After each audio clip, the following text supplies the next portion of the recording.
दोस्तों, जब हमारे करीब लोगों के साथ अनबन हो जाती है तो हम पुराने रिश्ते को सिर्फ एक छोटी गलती की वजह से तोड़ देते। कभी कभी तो ज़्यादा अनबन होने के बाद हम वो रिश्ते को हमेशा के लिए तोड़ देते।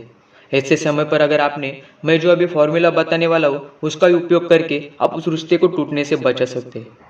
वो फॉर्मूला से आप सामने वाली गलतियाँ को यूं माफ कर दोगे। चलो तो अभी हम जान लेते हैं कि क्या है वो फॉर्मूला। दोस्तों, फॉर्मूला बताने से पहले मुझे आपको दो बातें बतानी है। पहली बात, इस दुनिया में कितना भी अच्छा आदमी रहे तो भी उसके अंदर अच्छी बातें और बुरी बातें होती है। इस बात को हमें मानना होगा। इसके वजह से कोई अच्छा आदमी भी गलती कर सकता है, इस बात को हम मान लेंगे।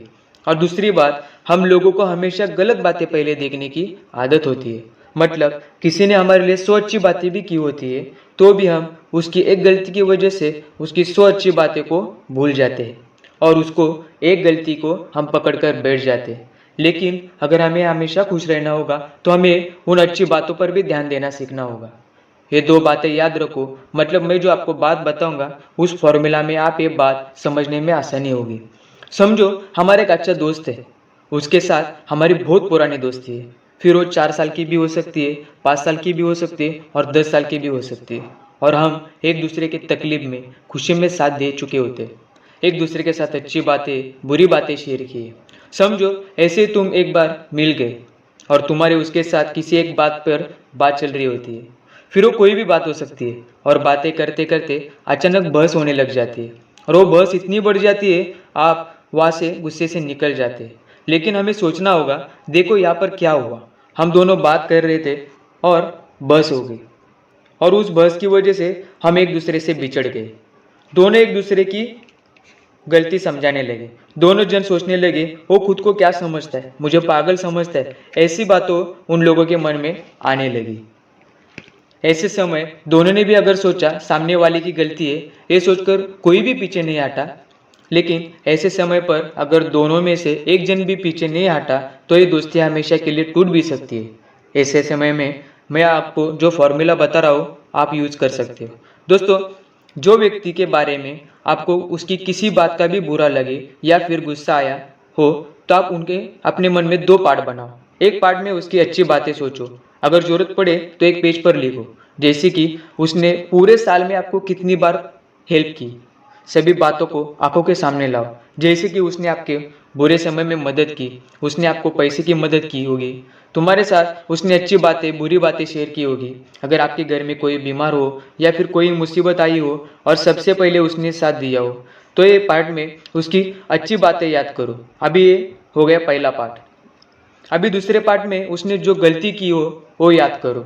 आपको एहसास होगा कि उसने तो अभी गलती की है, वो इन सब बातों से अच्छी बातों के सामने छोटी सी है। आपको शायद ये सोचकर हंसी भी आ सकती है और फिर आपको लगने लगेगा कि एक छोटी गलती की वजह से हम उसे दोषी ठहरा रहे हैं।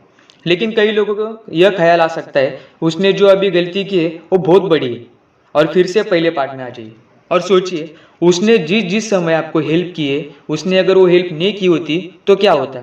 समझो, आपको जिस समय पैसे की जरूरत थी, कोई भी बात हो सकती है, कोई घर में बीमार हो सकता है या फिर कोई मुसीबत के समय अगर उसने हेल्प नहीं की होती तो क्या होता।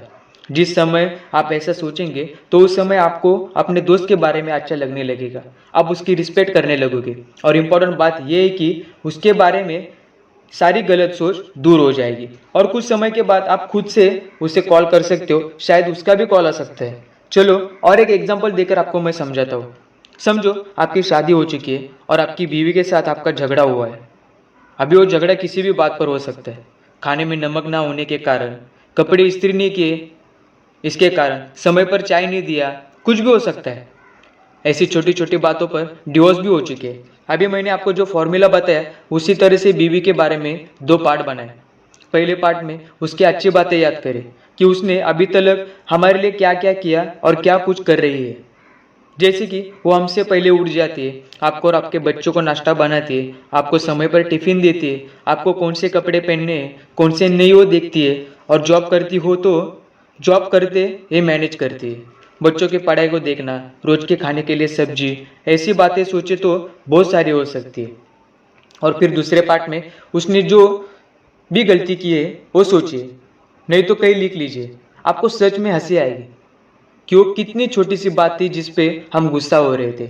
और यहाँ पर तो मैंने पत्नी के बारे में एग्जाम्पल दिया है, लेकिन पत्नी को भी पति के बारे में ऐसे फॉर्मूला यूज करना होगा और फिर ऐसी छोटी छोटी बातों पर रिश्ते टूटने से बच सकते हैं। दोस्तों, मैंने जो अभी आपको फॉर्मूला बताया वो आप किसी भी रिलेशन में यूज कर सकते हो।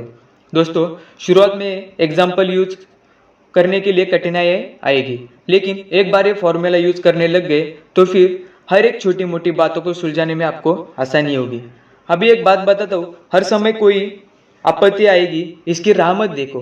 किसी व्यक्ति के बारे में अगर मन में गलत बातें आ रही है तो भी इस फॉर्मूला को यूज कर सकते हो। अभी रिश्तों के धागे इतने हल्के हो चुके हैं कि थोड़ा कुछ हुआ तो भी लोग रिश्ते तोड़ देते हैं। अगर व्हाट्सएप पे रिप्लाई नहीं दिया तो गुस्सा हो गए, फेसबुक पे फोटो को लाइक नहीं किया तो गुस्सा हो गए, कॉल करने के बाद उठाए नहीं तो गुस्सा हो गए। ऐसी जो छोटी छोटी बातों को हम इतना बड़ा बने लेते हैं, जरा सोचिए 5 या 10 साल बाद हमें याद भी नहीं रहता ऐसी छोटी छोटी बातें। छोटी छोटी बातों से रिश्तों को मत तोड़िए। तुम्हारे बुरे समय में तुम्हारे लोग ही तुम्हारी मदद करने आएंगे और कोई नहीं आएगा। इसलिए कभी भी अनबन या झगड़ा हो जाता है तो इस फॉर्मूला का यूज कीजिए और इस झगड़े को सुलझा देना। इतनी अच्छी लाइफ इन छोटी छोटी बातों में मत गवा देना। अगर वीडियो अच्छी लगी हो तो लाइक और शेयर जरूर कर देना।